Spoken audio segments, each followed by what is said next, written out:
Mi hijo vació nuestras cuentas bancarias y desapareció con su novia criminal. Tenía el corazón destrozado hasta que mi nieto de 13 años me sonrió y me dijo: «Abuela, no te preocupes, yo me encargué de esto».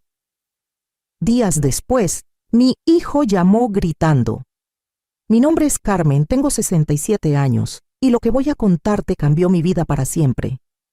Durante 35 años trabajé como maestra de primaria en Guadalajara, México. Me jubilé con una pensión modesta pero digna, pensando que mis últimos años serían tranquilos. Qué equivocada estaba. El día que descubrí que mi propio hijo había robado los $43,000 del fondo universitario de su hijo, mis manos temblaron tanto que no podía ni sostener el teléfono. Cuando vi que mis ahorros de toda una vida se habían reducido a solo $12, sentí que el mundo se me venía encima. Pero lo que no sabía era que mi nieto Sebastián, ese niño aparentemente normal de 13 años, tenía un plan que iba a cambiar todo. Mi hijo Roberto, de 42 años, vivía con nosotros desde que su esposa murió en el parto. Se suponía que él era el proveedor de la casa, mientras yo cuidaba a Sebastián. Confiaba en él completamente. Hasta ese martes fatídico, cuando fui al banco y descubrí la traición más grande de mi vida. Sigue mi historia hasta el final y comenta la ciudad desde donde me estás viendo para saber qué tan lejos ha llegado mi relato. Mi nombre es Carmen Elena Vázquez, tengo 67 años y durante 35 años dediqué mi vida a enseñar a niños de primaria en la escuela Benito Juárez de Guadalajara. Siempre fui una mujer trabajadora, responsable, de esas que se levantan a las 5 de la mañana para preparar el desayuno antes de irse a trabajar. Nunca me casé después de que el padre de Roberto nos abandonó cuando mi hijo tenía apenas 8 años. Desde entonces, fue solo él y yo contra el mundo. Roberto creció siendo mi orgullo. Lo mantuve estudiando con mi sueldo de maestra, le pagué la universidad, lo apoyé cuando decidió estudiar administración de empresas. Cuando conoció a Mónica, su esposa, yo fui la primera en darles mi bendición. Era una muchacha dulce, trabajadora, y se notaba que lo amaba de verdad. Cuando me dijeron que esperaban un bebé, yo sentí que mi vida estaba completa. Pero el destino es cruel. Mónica murió durante el parto de Sebastián. Una complicación que nadie esperaba, una hemorragia que los doctores no pudieron controlar. Vi a mi hijo desmoronarse completamente. Roberto entró en una depresión tan profunda que por meses no podía ni ver a su propio hijo. Yo me hice cargo de todo, del bebé, de la casa, de los gastos, de mantener a mi hijo a flote. «Mamá, no puedo hacerlo», me decía Roberto llorando en las madrugadas. «Cada vez que veo a Sebastián, veo a ella. No puedo». Y yo como siempre le respondía: «Tranquilo, mijo, yo me encargo. Tú tómate tu tiempo para sanar».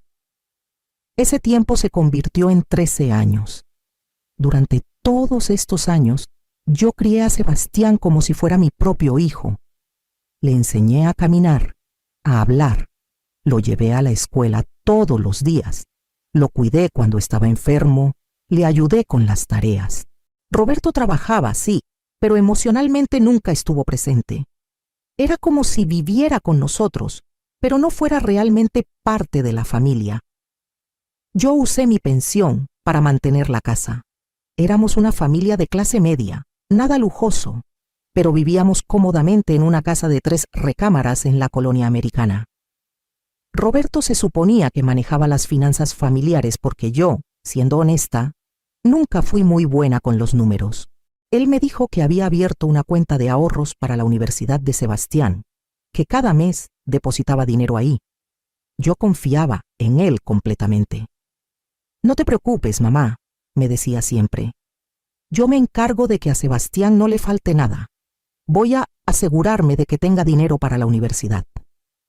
Hace 6 meses, Roberto conoció a una mujer llamada Valeria Torres. Según él, era una asesora financiera muy exitosa, elegante, sofisticada. Al principio me daba gusto que mi hijo hubiera encontrado a alguien después de tantos años. Pensé que tal vez era lo que necesitaba para por fin sanar y ser el padre que Sebastián merecía. Pero Valeria nunca me cayó bien.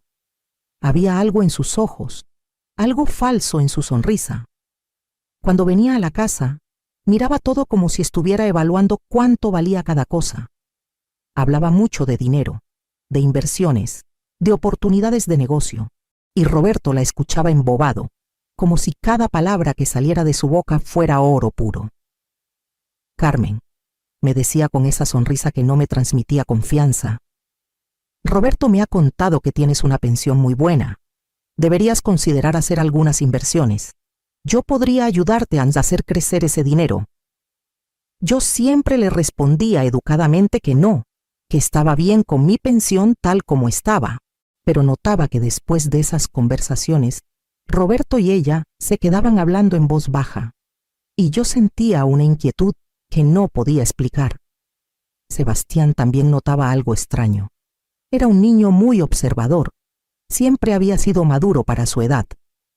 Una noche, después de que Valeria se fuera, mi nieto se acercó a mí mientras yo lavaba los platos. «Abuela», me dijo con esa seriedad que a veces me sorprendía en un niño de 13 años. «Esa señora no me gusta. Hay algo raro en ella». «¿Por qué dices eso, mijito?», le pregunté. «No sé explicarlo, pero cuando mi papá no está viendo, ella toma fotos de las cosas de la casa con su teléfono. Y ayer la escuché preguntándole a papá sobre tus cuentas del banco». Esas palabras me quedaron resonando en la cabeza, pero yo traté de calmar mis sospechas. Roberto era mi hijo, había criado a Sebastián, vivíamos juntos. ¿Cómo iba a desconfiar de él después de tantos años? Qué ingenua fui. Los primeros signos de que algo estaba terriblemente mal comenzaron a principios de febrero. Roberto empezó a llegar tarde a casa, a veces hasta las 2 o 3 de la madrugada. Cuando le preguntaba dónde había estado, me respondía de manera evasiva. «Estuve con Valeria, mamá. Estamos trabajando en unos proyectos de inversión muy importantes, cosas que tú no entenderías». Esa frase me dolió. Durante 35 años manejé mi salario, pagué todas las cuentas de la casa, crié a mi hijo sola. ¿Cómo que no entendería? A mediados de febrero noté que Roberto empezó a recibir muchas llamadas que contestaba en privado. Se iba al patio, cerraba la puerta de su cuarto o salía a la calle para hablar. Una noche lo escuché discutiendo con alguien por teléfono. No puedo conseguir más dinero tan rápido», decía en voz baja, pero lo suficientemente alta para que yo pudiera escuchar desde la cocina. «Mi mamá ya está empezando a sospechar. Dame más tiempo». Mi corazón empezó a latir más fuerte. ¿Más dinero? ¿Sospechar de qué? Al día siguiente, decidí preguntarle directamente en Roberto: «Hijo, ¿está todo bien? Te noto muy estresado últimamente». Me miró con una expresión que nunca me había visto antes en sus ojos. Era como si no me reconociera, como si yo fuera un obstáculo en su camino. «Todo está perfectamente bien, mamá. Es solo que Valeria y yo estamos cerrando unos negocios muy importantes. Pronto vas a ver que todo va a mejorar para esta familia». Pero nada mejoró. Todo empeoró. A finales de febrero intenté sacar dinero del cajero automático y la máquina me dijo que fondos insuficientes. Pensé que era un error del banco. Cuando fui a la sucursal al día siguiente, la señorita del mostrador revisó mi cuenta y me dijo algo que me heló la sangre. «Señora Vázquez, su cuenta tiene un saldo de 500 pesos. Aquí veo que se han hecho varios retiros grandes en las últimas semanas». «Eso es imposible», le dije temblando. «Yo no he retirado dinero grande, solo mis gastos normales». Me mostraron los movimientos en la pantalla. Retiro de 20,000 pesos el 5 de febrero. Retiro de 30,000 pesos el 12 de febrero. Transferencia de 40,000 pesos el 18 de febrero. Todos hechos desde la sucursal del centro de la ciudad, a horas en que yo estaba en casa. «Señora, ¿alguien más tiene acceso a su cuenta?», me preguntó la empleada con cara de preocupación. Roberto.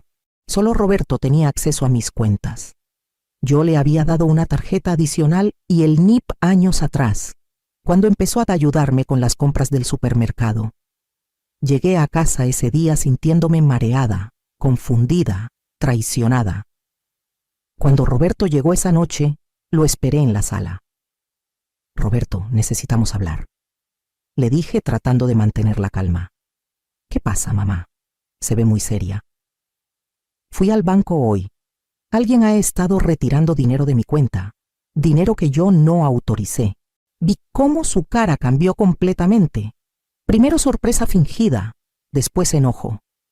¿Me estás acusando de robar, mamá? ¿En serio? Después de todo lo que he hecho por esta familia, después de todos los años que he vivido aquí cuidándote, manteniéndote, ¿así me pagas?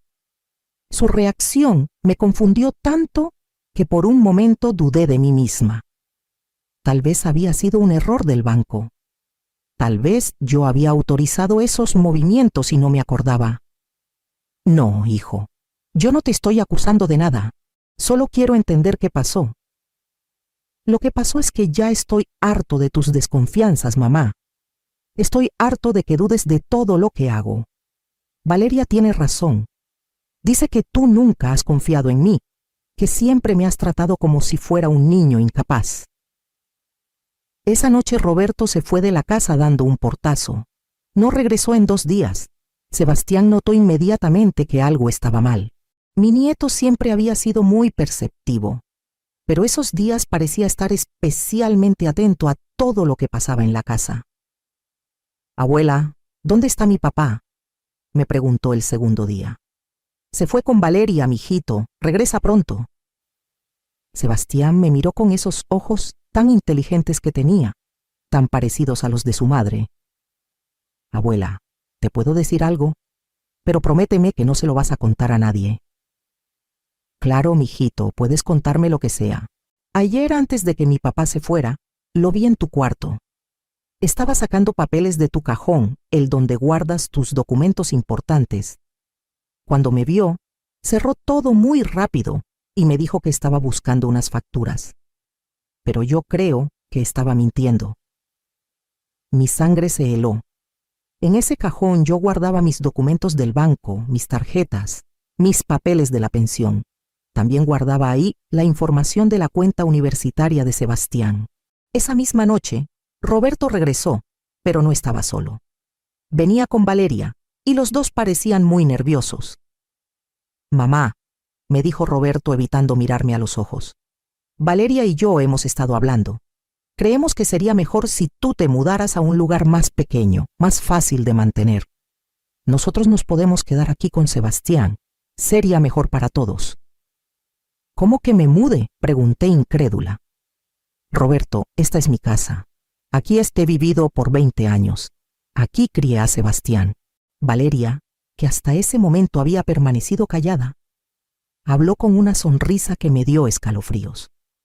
Carmen, lo que Roberto trata de decirte es que ya es hora de que empieces a pensar en tu futuro. Eres una mujer mayor, necesitas menos espacio, menos responsabilidades. Nosotros podemos hacernos cargo de Sebastián. Tú mereces descansar. Yo no quiero descansar, le respondí firmemente. Y yo no me voy a ningún lado. Esa noche los escuché hablando en voz baja en el cuarto de Roberto. No pude entender todo, pero sí escuché fragmentos que me aterrorizaron. Tiene que firmar los papeles antes de que se dé cuenta. La cuenta del niño ya está casi vacía. Si no coopera, vamos a tener que buscar otra forma. No pude dormir en toda la noche. Al día siguiente, temprano en la mañana, antes de que Roberto y Valeria despertaran, salí de la casa y fui directo al banco. Necesitaba revisar la cuenta universitaria de Sebastián, esa cuenta que Roberto manejaba y que se suponía tenía los ahorros para el futuro de mi nieto. Lo que descubrí me destrozó el alma. La cuenta, que debería haber tenido $43,000 ahorrados durante 13 años, tenía exactamente $12. $12 era todo lo que quedaba del futuro de mi nieto. En ese momento entendí la magnitud de la traición. Mi propio hijo, el niño que yo había criado, que había sacrificado todo por él, había robado no solo mis ahorros, sino el futuro de su propio hijo. Regresé a casa temblando, sintiéndome físicamente enferma. Roberto ya se había ido, supuestamente al trabajo, pero Valeria seguía ahí, desayunando en mi cocina como si fuera la dueña de la casa. cuando me vio llegar, me sonrió con esa sonrisa falsa que tanto odiaba. Carmen, qué bueno que regresaste. Roberto y yo estuvimos hablando y decidimos que este fin de semana vamos a llevar a Sebastián a conocer las casas de retiro que hemos estado viendo para ti. Vas a ver que te van a encantar. En ese momento algo dentro de mí se rompió para siempre. Pero lo que ellos no sabían era que mi nieto de 13 años había estado escuchando toda la conversación desde las escaleras. Y lo que ellos tampoco sabían era que Sebastián tenía planes propios. Esa noche no pude dormir. Daba vueltas en mi cama pensando en los $12 que quedaban de los 43,000 que había ahorrado para Sebastián. Me sentía la abuela más tonta del mundo. ¿Cómo había sido tan ingenua? ¿Cómo había confiado tan ciegamente en mi propio hijo? A las 3 de la madrugada, escuché pasos suaves en el pasillo. Era Sebastián, que se acercó a mi cuarto en pijama y pantuflas. «Abuela, ¿estás despierta?» «Sí, mijito, ven acá». Sebastián se sentó en mi cama y me miró con esos ojos tan serios que tenía. «Abuela, yo sé lo que está pasando». «¿Qué sabes, mi amor?» «Sé que mi papá te está robando dinero. Sé que Valeria es una estafadora y sé que planean sacarte de esta casa». Me quedé helada. ¿Cómo un niño de 13 años podía saber todo eso? «Sebastián, ¿cómo sabes esas cosas?» Mi nieto me sonrió de una manera que nunca había visto antes. Era una sonrisa confiada, casi adulta. «Abuela, hay muchas cosas sobre mí que no sabes. Cosas que he estado aprendiendo en secreto durante años». Sebastián se levantó y me hizo una seña para que lo siguiera. Caminamos en silencio hasta su cuarto. Cerró la puerta con seguro y encendió su computadora. Lo que vi en esa pantalla cambió mi mundo para siempre. No era una computadora normal de niño, con juegos y tareas escolares. Era una configuración que parecía sacada de una película de espías. Múltiples pantallas, programas que no reconocía, números y códigos que corrían por toda la pantalla. «Sebastián, ¿qué es todo esto?» «Abuela, siéntate. Te voy a explicar algo que va a sonar increíble, pero necesito que confíes en mí». Me senté en su cama, completamente confundida. Desde que tenía 8 años he estado estudiando computación e informática por mi cuenta. No solo juegos, sino programación real, seguridad cibernética, investigación digital. Soy mucho mejor en esto de lo que cualquier adulto se imagina. «Pero, mijito, ¿cómo aprendiste todo eso?» «Internet, abuela. Cursos en línea, videos, foros especializados. He estado aprendiendo de hackers profesionales, de expertos en seguridad, de gente que trabaja para el FBI. La mayoría piensa que soy un adulto porque escribo como adulto y sé cosas que normalmente solo saben los profesionales». Sebastián comenzó a mostrarme cosas en la pantalla que no entendía completamente, pero que se veían muy impresionantes. Hace 3 meses, cuando noté que mi papá y Valeria empezaron a actuar extraño, decidí investigarlos. No fue difícil. La gente siempre subestima a los niños, especialmente en temas de tecnología. ¿Qué encontraste?» «Abuela, prepárate porque lo que te voy a decir es peor de lo que imaginas». Sebastián comenzó a abrir carpetas en su computadora llenas de documentos, fotografías, conversaciones de texto, registros bancarios. Primero, Valeria Torres no es solo una asesora financiera corrupta. Es una estafadora profesional con antecedentes penales en 3 estados. Ha estado usando a mi papá para acceder a tu dinero y al dinero de otros clientes mayores. Me mostró una pantalla con el historial criminal de Valeria. Fraude, estafa, robo de identidad. Una foto policial de hace 5 años. Segundo, mi papá no solo te ha robado a ti. Desde que está con Valeria, ha ayudado a estafar a 17 adultos mayores por un total de más de $400,000. ¿$400,000? Sí, abuela. Valeria conseguía a los clientes personas mayores con ahorros y mi papá la ayudaba a ganarse su confianza. Después vaciaban las cuentas y desaparecían. Tú eres la número 18. Me sentí mareada. Mi hijo no solo me había traicionado a mí, sino que había arruinado la vida de 17 familias más. Tercero, continuó Sebastián, y esto es lo peor de todo. Mi papá sacó un préstamo de $30,000 a tu nombre. Falsificó tu firma en los documentos. Técnicamente tú tienes una deuda de $30,000 que no sabías que existía. ¿Cómo es posible eso? Fácil. Él tenía acceso a todos tus documentos, a tus identificaciones, a tu información personal. Para el banco, parecía que tú habías solicitado el préstamo. En ese momento entendí por qué Roberto había estado tan nervioso las últimas semanas, por qué recibía tantas llamadas, por qué quería sacarme de la casa. No solo había robado mi dinero, sino que había creado una deuda enorme a mi nombre. Sebastián, ¿cómo pudiste descubrir todo esto? Abuela, es más fácil de lo que crees cuando sabes cómo hacer investigación digital. Accedí a los correos electrónicos de mi papá, rastreé las transacciones bancarias, investigué los antecedentes de Valeria, encontré a las otras víctimas. He estado recopilando evidencia durante 3 meses. ¿Y qué vamos a hacer con toda esta información? Sebastián me sonrió con esa confianza que me tranquilizaba y me asustaba al mismo tiempo. Abuela, no te preocupes, yo ya me encargué de todo. ¿Cómo que te encargaste de todo? Mientras tú estabas en el banco descubriendo lo de la cuenta universitaria, yo estuve muy ocupado. Presenté alertas de fraude en todos los bancos donde tienen cuentas. Reporté a Valeria con la Comisión Estatal Bancaria y con su empleador. Documenté toda la evidencia y la envié a las autoridades apropiadas. No podía creer lo que estaba escuchando. Sebastián, ¿hiciste todo eso? ¿Cómo? Abuela, llevo años preparándome para algo así. No sabía que iba a ser mi propio papá, pero siempre supe que algún día necesitaría proteger a nuestra familia.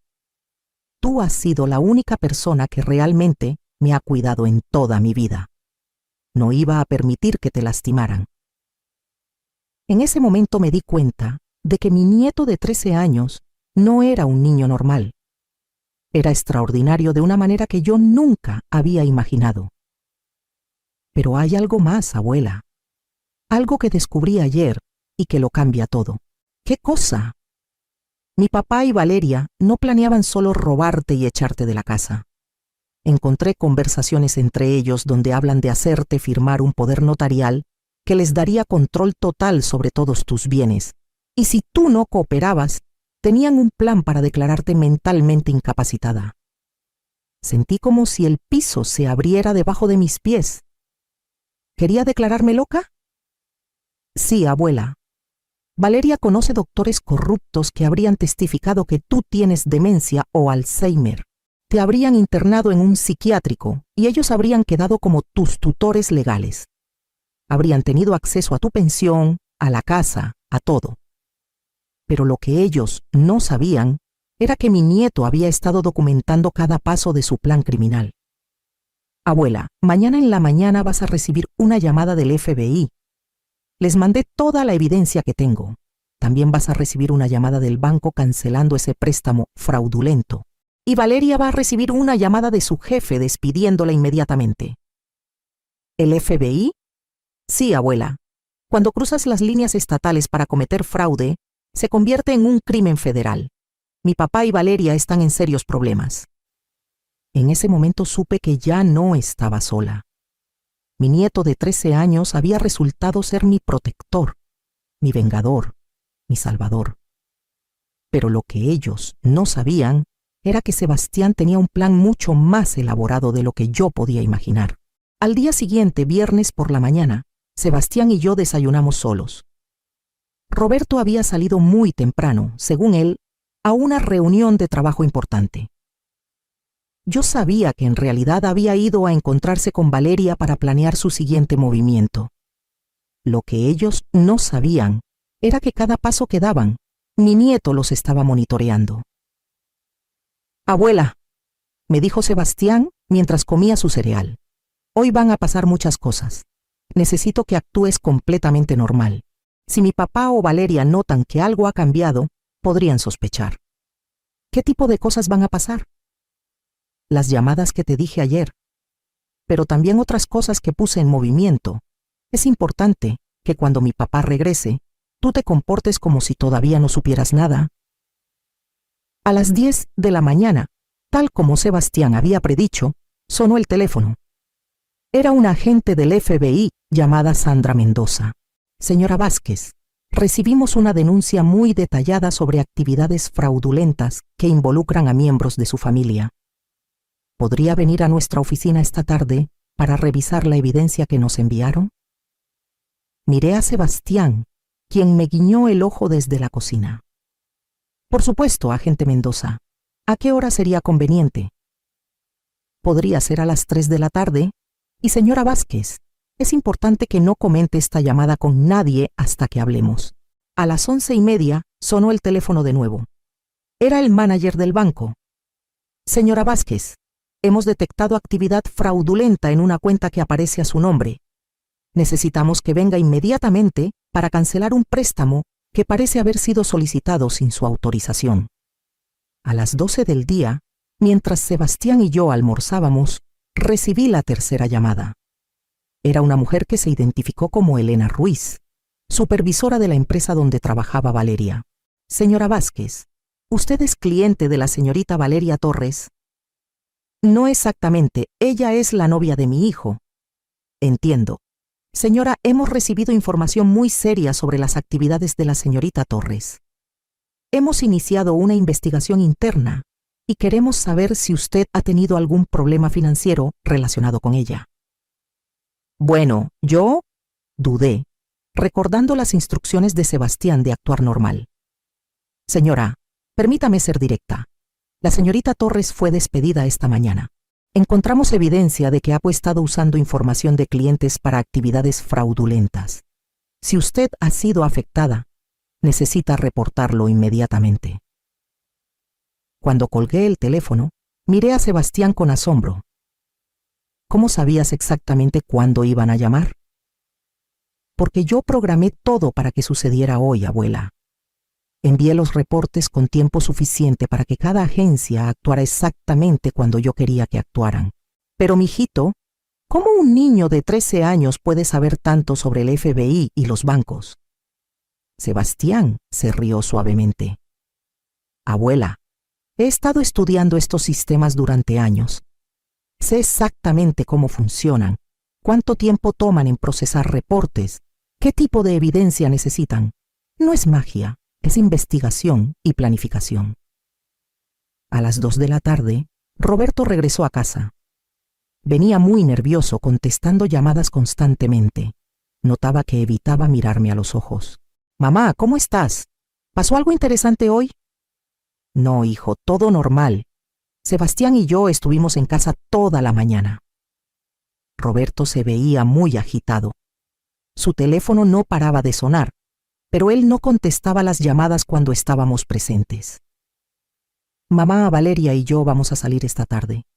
Vamos a ver unas casas para ti, esas que te comentamos ayer. Está bien, hijo. Sebastián, que estaba sentado en la sala haciendo su tarea, levantó la vista por un segundo y me hizo una seña muy sutil con los ojos. Era una señal que habíamos acordado. Significaba, mantente tranquila, todo está bajo control. A las 2:30, el teléfono de Roberto sonó y esta vez sí contestó. Desde la cocina pude escuchar fragmentos de una conversación que claramente lo estaba alterando mucho. ¿Cómo que me despidieron? Eso es imposible. ¿Qué investigación? ¿Qué evidencia? Roberto salió al patio para continuar la llamada, pero Sebastián ya había anticipado esto. Mi nieto había colocado discretamente su teléfono cerca de la puerta del patio, grabando toda la conversación. Después de 10 minutos, Roberto regresó a la casa completamente pálido. Mamá, tengo que salir urgentemente. Hay un problema en el trabajo de Valeria. ¿Qué tipo de problema, hijo? No es nada importante, mamá. Solo un malentendido que vamos a resolver rápidamente. Pero yo podía ver el pánico en sus ojos. Sebastián tenía razón. Mi hijo sabía que algo estaba saliendo muy mal, pero no sabía exactamente qué. Roberto se fue de la casa casi corriendo. Sebastián inmediatamente encendió su computadora y me mostró un programa que estaba rastreando la ubicación del teléfono de mi hijo. Lo está siguiendo, me dijo, señalando un punto rojo que se movía por el mapa de la ciudad. Sebastián, ¿cómo tienes acceso al teléfono de tu papá? Hace meses que instalé un programa de rastreo en todos los teléfonos de la familia. Oficialmente es para seguridad familiar, pero también me permite saber exactamente dónde están y qué están haciendo. En la pantalla podía ver que Roberto se había dirigido directamente al edificio donde trabajaba Valeria. Abuela, ¿ves este otro punto azul? Me señaló otro punto en el mapa. Ese es el teléfono de Valeria. Ambos están en el mismo lugar ahora mismo, probablemente hablando sobre qué hacer con toda la situación. ¿Y qué crees que van a hacer? Van a entrar en pánico. Van a darse cuenta de que alguien tiene evidencia de todos sus crímenes. Probablemente van a tratar de huir de la ciudad esta misma noche. ¿Y nosotros qué vamos a deshacer? Sebastián me sonrió con esa confianza que ya me estaba empezando a tranquilizar. Nosotros no vamos a hacer nada, abuela. Ellos van a hacer exactamente lo que yo quiero que hagan. ¿Qué quieres decir? Quiero decir que he estado 3 pasos adelante de ellos desde el principio. Cuando salgan de esa oficina, van a ir directo a recoger el dinero que robaron. Cuando vayan por el dinero, van a caminar directo hacia la trampa que les preparé. A las 4 de la tarde, mientras yo estaba en la oficina del FBI dando mi declaración con la agente Mendoza, Sebastián estaba en casa monitoreando cada movimiento de Roberto y Valeria. Según me contó después, ellos habían ido a 3 bancos diferentes, retirando todo el dinero que habían robado de las cuentas de sus víctimas. Señora Vázquez, me dijo la agente Mendoza, después de revisar toda la evidencia que Sebastián había compilado. Tengo que decirle que en mis 20 años de carrera, nunca había visto un caso documentado de manera tan completa y profesional. ¿Quién preparó toda esta investigación? Mi nieto de 13 años, le respondí con orgullo. La agente me miró con incredulidad total. Su nieto de 13 años hizo todo esto: la investigación financiera, el rastreo de las víctimas, la documentación de los crímenes. Sí, agente. Mi nieto es muy inteligente. Señora, su nieto no es solo inteligente, su nieto es un genio. Esta investigación es mejor que la que hacen nuestros propios agentes. Esa noche, cuando regresé a casa, Sebastián me estaba esperando con una sonrisa que me dijo que todo había salido exactamente como él había planeado. Abuela, ¿cómo te fue con el FBI? Muy bien, mijito. La gente quedó muy impresionada con tu trabajo. Perfecto, porque ahora viene la parte más importante de todo el plan. ¿Qué parte? La parte donde mi papá y Valeria se dan cuenta de que no solo los descubrimos, sino que los vamos a atrapar. Sebastián me mostró su teléfono. Roberto le había enviado un mensaje de texto 20 minutos antes. Sebastián, tu abuela y tú están en peligro. Valeria y yo nos vamos de la ciudad esta noche. Empaca tus cosas, vienes con nosotros. ¿Van a tratar de llevarte? Ese es exactamente el plan que yo esperaba, abuela. Porque cuando vengan por mí esta noche, van a caminar directo hacia las manos de la policía. Mi nieto había orquestado todo perfecto, pero lo que yo no sabía era que la parte más dramática del plan apenas estaba comenzando. Acto 6. Confronto y revelación. A las 8 de la noche, Sebastián y yo estábamos cenando tranquilamente cuando escuchamos el auto de Roberto llegar a la entrada. Pero esta vez no venía solo.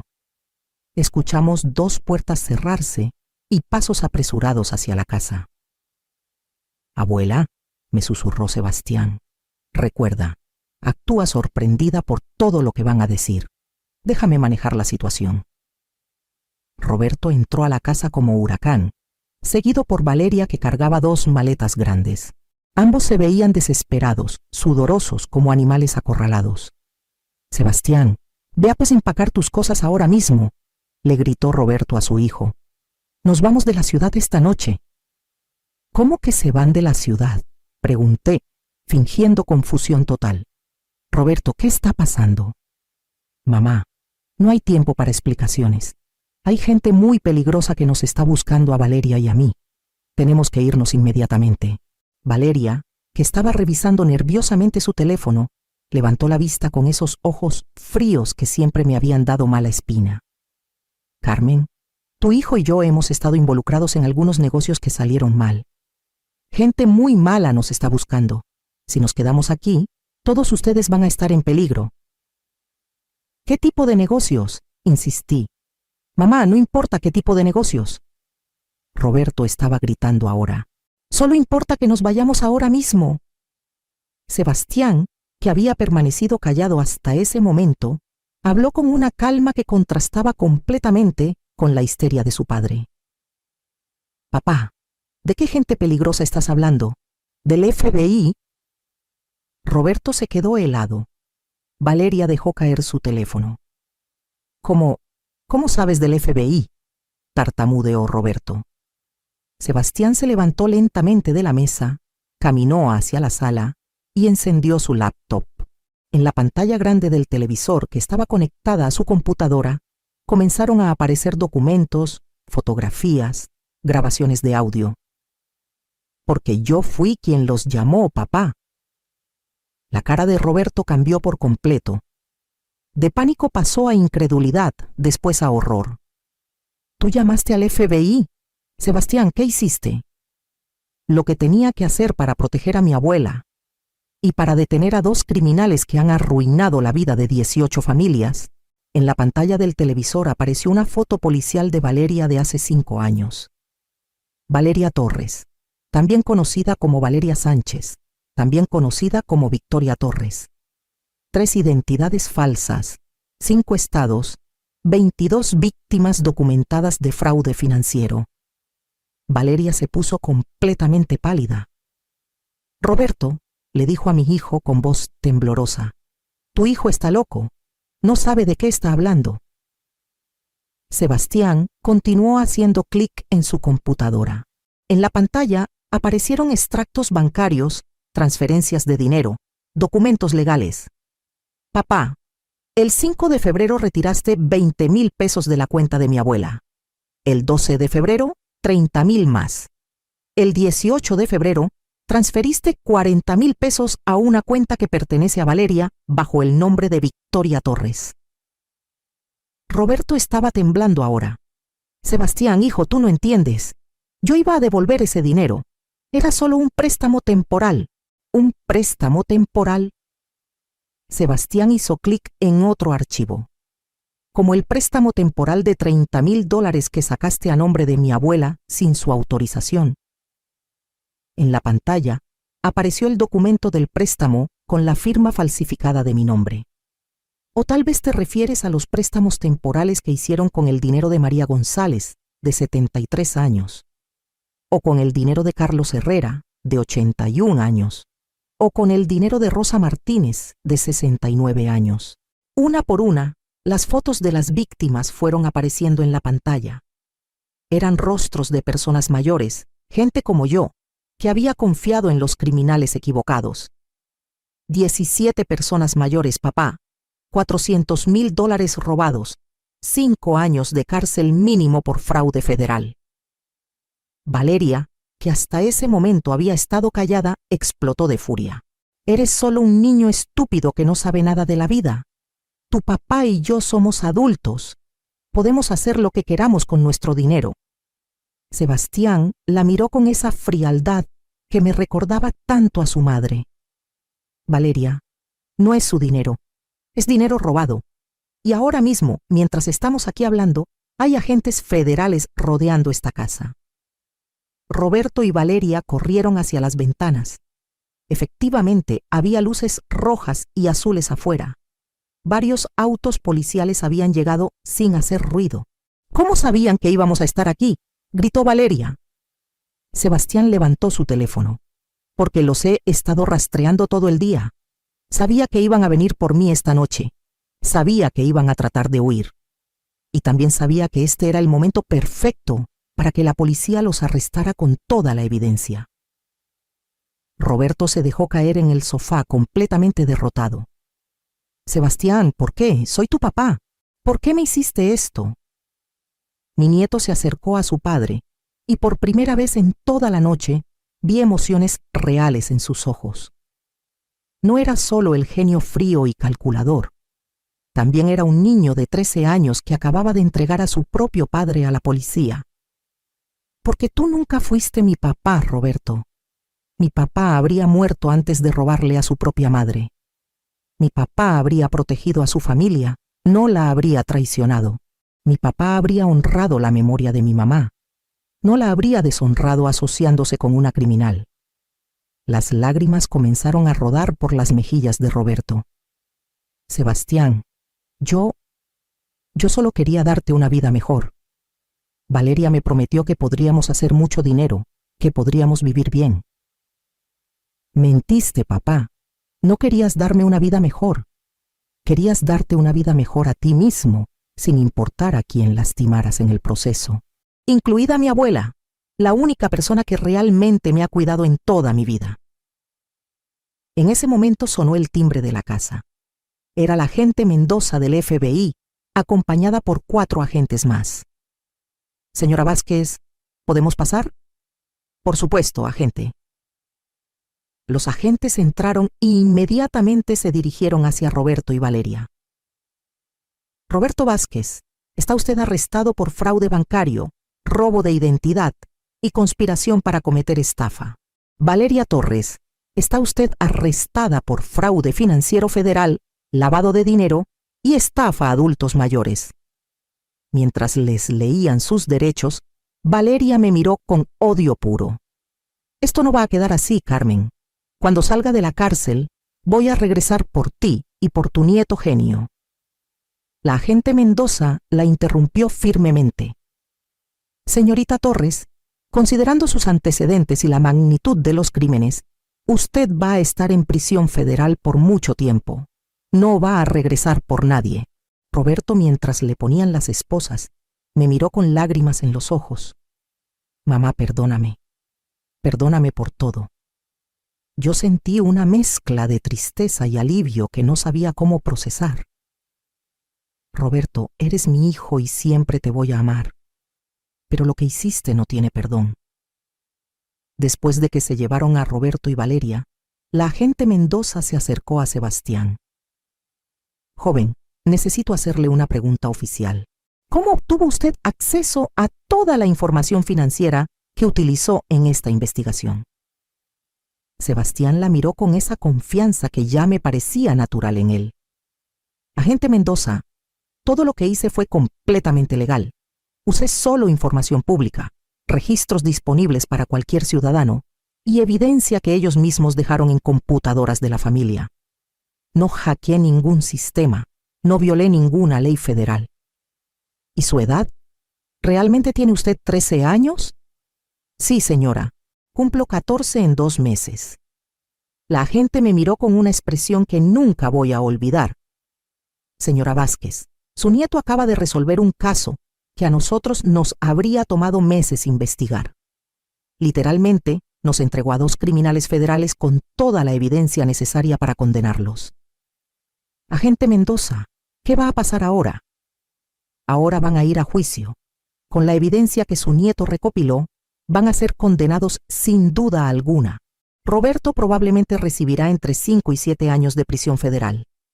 Valeria, considerando sus antecedentes, probablemente recibirá entre 10 y 15 años.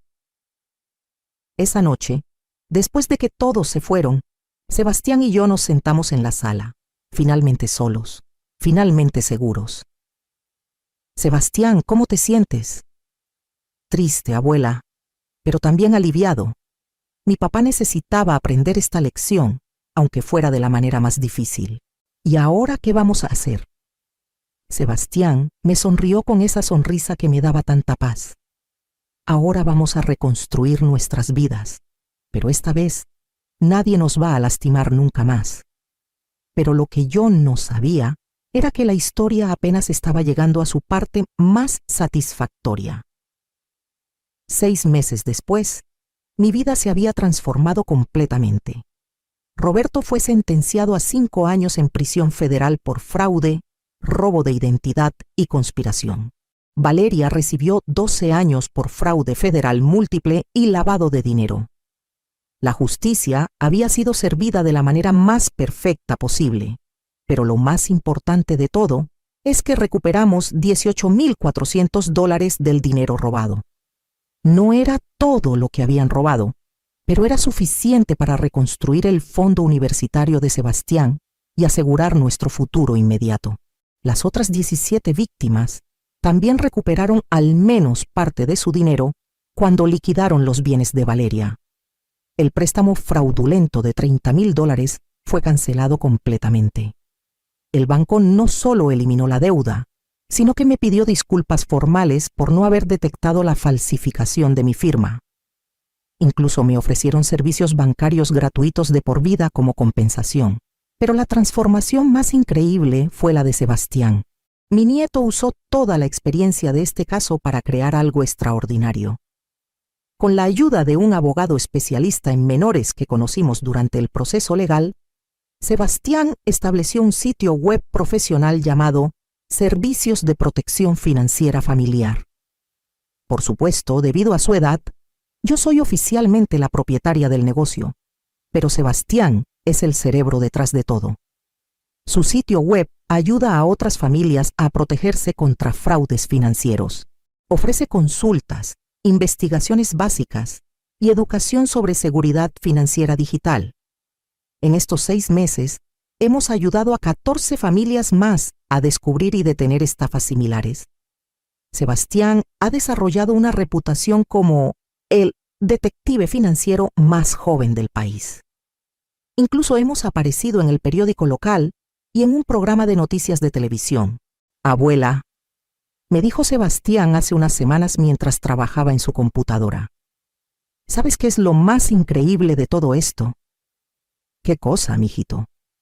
Que mi papá pensó que me estaba robando mi futuro, pero en realidad me dio el mejor futuro posible. Ahora sé exactamente qué quiero hacer con mi vida. Mi nieto había encontrado su pasión y su propósito. Quiere estudiar criminología y ciberseguridad cuando vaya a la universidad. Varias universidades ya han expresado interés en ofrecerle becas completas cuando termine la preparatoria.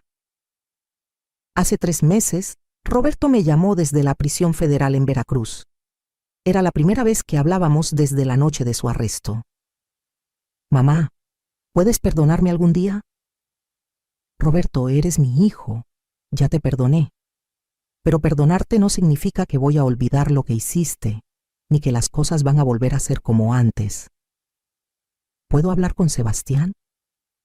Eso depende de él, no de mí.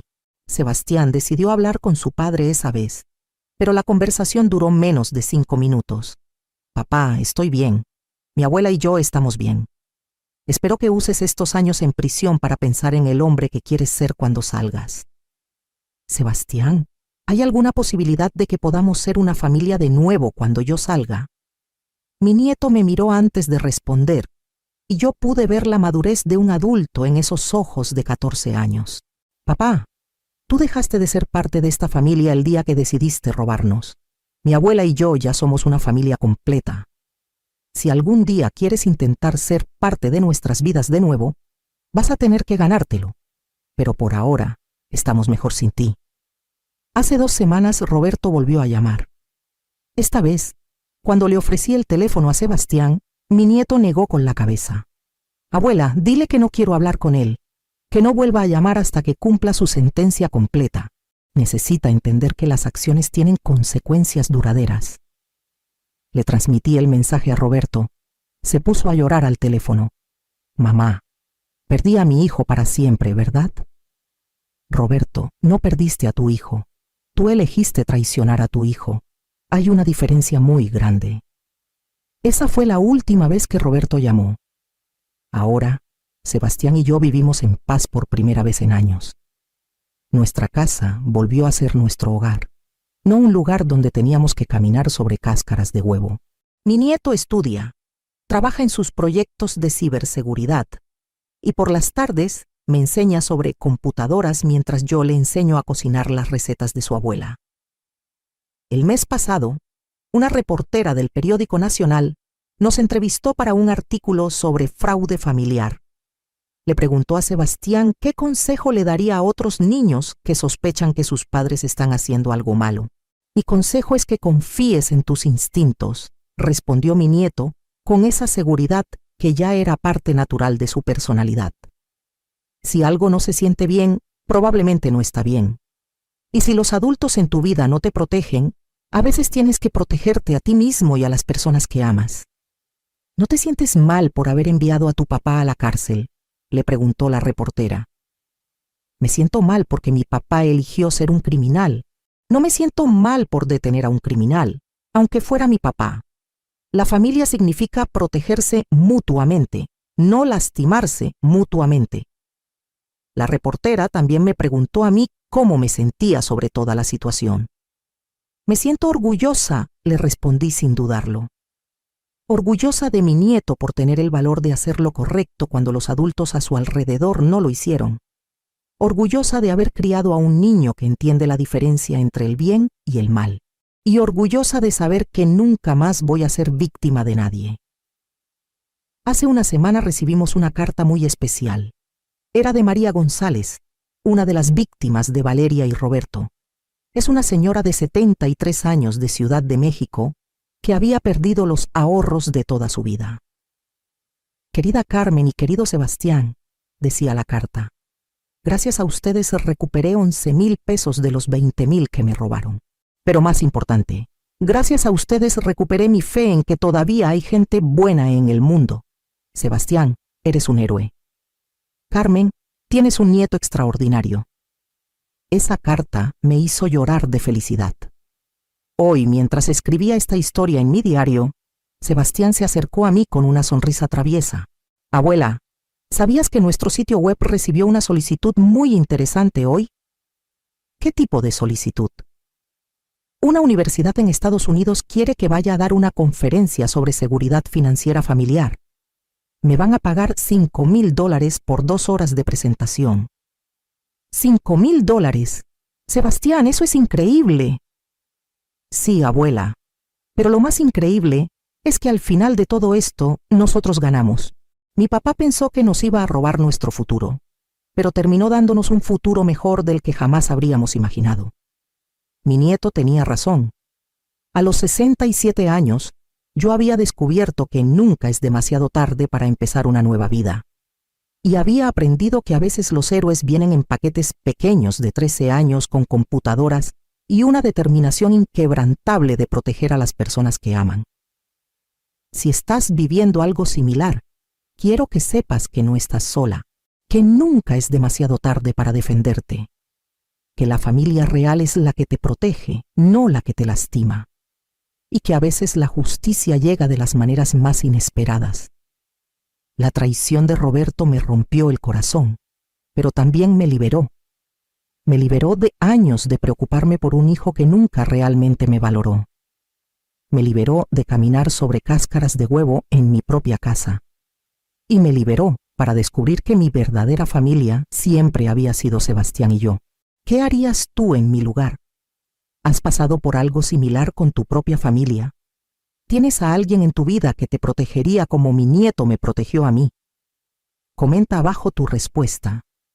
Me encantaría saber tu historia y recordarte que nunca, nunca estás sola en esta lucha. Porque al final, la familia no se trata de sangre. Se trata de quién está dispuesto a luchar por ti cuando más lo necesitas. Y yo tuve la bendición de descubrir que mi verdadero protector había estado a mi lado todo el tiempo, creciendo en silencio hasta convertirse en el hombre extraordinario que siempre estuvo destinado a ser. Mi nombre es Carmen Elena Vázquez, tengo 67 años, y esta es la historia de cómo mi nieto de 13 años salvó nuestras vidas y me enseñó que nunca es demasiado tarde para encontrar justicia.